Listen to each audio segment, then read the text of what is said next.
Elshinta News and Talk. Pemerintah Kota Semarang berencana menyiapkan rumah susun untuk merelokasi warga terdampak banjir di Kelurahan Meteseh dan Rawasari. Pembangunan rusun rencananya akan dibuat di Kelurahan Rawasari, Kecamatan Tembalang. Rusun ini rencananya juga akan dibangun di Kelurahan Rawasari dengan memanfaatkan lahan bengkok seluas 2 hektar yang belum terpakai. Sejauh mana DPRD Kota Semarang mengawal rencana pembangunan rusun awal ini, kami akan jumpai Sekretaris Komisi C DPRD Kota Semarang Suharsono SSMSI. Elshinta News and Talk. Kami undang Anda juga mendengar untuk memberikan komentar di line telepon kami 0247688910 atau di WhatsApp kami 087721109100. Pak Harsono, sudah sejauh apa progres untuk rencana pembangunan rusun relokasi warga di Rawasari ini, Pak Harsono?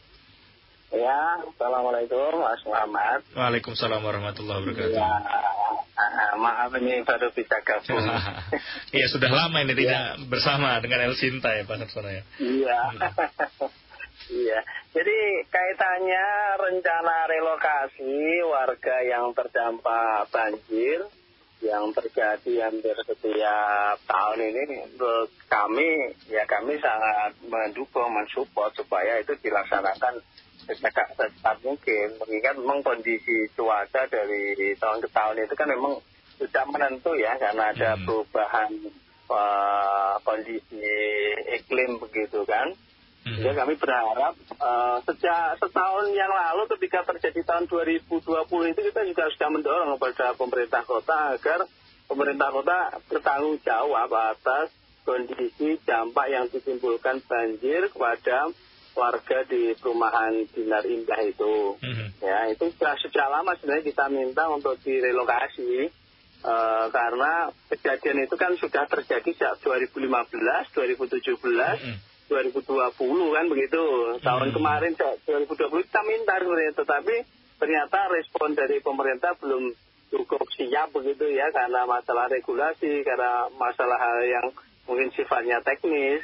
Nah, namun pada 2022 ini dimatangkan kembali konsultasi dengan pemerintah provinsi dan pusat agar kemudian memang segera bisa dilaksanakan. Kami mensupport lah kondisi seperti itu, karena kalau kita melihat dari sisi anggaran pemerintah kota, kita sih sangat siap kalau mau merelokasi, hanya aturan-aturan yang dipakai karena itu kondisinya bencana. Saya kira menggunakan dana BTT juga bisa, syukur bisa dibantu oleh pemerintah pusat.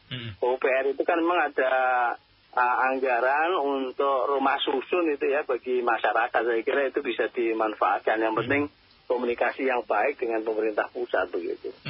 Tapi sejauh ini apakah memang nanti semua warga terdampak itu akan ditargetkan bisa direlokasi ke rusun ini, Pak? Berarti akan cukup besar dana yang digelontorkan mungkin? Kalau satu rusun saya kira kan satu rusun itu ya memakan anggaran barangkali kalau kapasitasnya sampai 30 sampai 50 itu ya sekitar 10 miliar sampai 15. Saya kira anggaran bisa anggaran segitu masih kita cover, masih bisa. Tetapi dana yang dipakai karena kan sistem penganggaran kita itu kan sudah ditetapkan sejak bulan Oktober-November 2022. Padahal kejadiannya kan baru beberapa waktu yang lalu dan kemudian ada perintah untuk segera dilakukan relokasi kan juga baru pasca bencana. Sehingga kalau menggunakan dana itu ya dana BTT, banjir tidak terduga itu karena bencana itu bisa, tetapi tidak cukup untuk mengcover itu. Oleh karenanya memang harus ditambahkan dari pemerintah pusat. Satu itu, yang kedua memang disampaikan kepada warga terdampak itu, diajak rembukan kira-kira mereka itu seperti apa. Yang jelas pemerintah kota siap kalau mau relokasi, tetapi warga sendiri diajak berbicara sejauh mana mereka itu misalkan mau diajak atau direlokasi ke rumah susun misalkan begitu. Itu kan juga harus, kita sendiri juga belum tahu kan respon dari warga itu ketika mereka dipindahkan ke rumah susun, responnya bagaimana gitu. Nah berarti memang belum ada juga rapat dengar pendapat mungkin dari masyarakat, audiensi dari masyarakat bahwa mereka sebetulnya butuh atau tidak rusun ini berarti Pak? Wacana relokasi itu sudah beberapa waktu yang lalu ya, 2020 itu sudah diwacanakan. Hanya ada masyarakat yang bisa menerima, ada juga yang tidak siap kalau tinggal di rusun karena memang fasilitas dan lokasinya kan juga mungkin gitu ya, mungkin mereka belum siap gitu. Nah, dari DPRD sendiri Komisi C pemantauannya ya memang baru sebatas itu ya, kami belum mengundang secara langsung, baru kita berdiskusinya dengan dinas begitu, dengan OPD untuk bagaimana ke depannya. Tetapi kita belum secara khusus mungkin detail bagaimana sikap warga dan kemudian yang disiapkan oleh pemerintah kota itu ya kita bisa memberikan saran masukan itu ya tentu pertama harus diajak bicara. Yang kedua, kalau lokasinya tentu lokasi yang tidak berjauhan dengan tempat itu. Yang ketiga nanti proses penganggarannya bagaimana, yang jelas kalau itu dampaknya kepada masyarakat ya segera ditangani begitu. Tapi ini dari Disperkimnya sendiri, Dinas Permukiman dan Perumahan Rakyat ini sampai kapan kira-kira akan dimulai untuk proses setidaknya pengajuan anggaran, realisasinya dan sebagainya nih Pak Harsono? Kalau sistem penganggarannya reguler tentu belum bisa. Nanti bisanya ya pas anggaran perubahan bulan Agustus September itu. Wah, masih lama berarti masyarakat harus bertahan ini. Kalau menggunakan APBD loh ya. Tapi kalau menggunakan anggaran pusat tentu itu bisa diakomodir karena pusatnya juga ada anggaran untuk bencana. Cuman kalau di Semarang ini anggaran untuk penanggulangan bencana BTT di anggaran BTT itu kan tidak besar banget kan begitu. Gitu. Baik. Kalau ya, saya kira masih banyak jalur yang bisa dilaksanakan oleh pemerintah kota, baik nanti alternatifnya menggunakan dana perubahan, yang kedua nanti difasilitasi oleh pemerintah pusat karena kan isu ini, persoalan ini kan juga sudah diidentifikasi oleh pemerintah pusat ya. Saya kira ada perhatian khusus lah pemerintah pusat untuk atensi kepada ini Dinar Indah itu.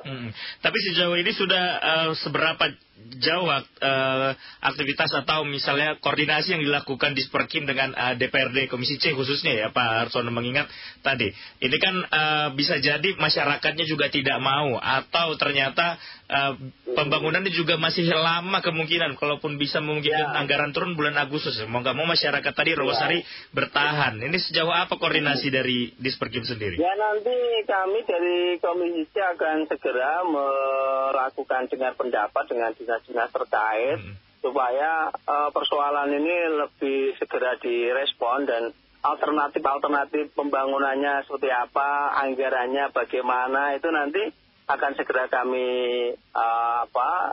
laksanakan untuk membuat rapat dengar pendapat dengan dinas gitu. Karena selama ini memang baru sifatnya informal, tapi nanti kalau kita sudah formal begitu saya kira nanti lebih matang persiapan-persiapannya.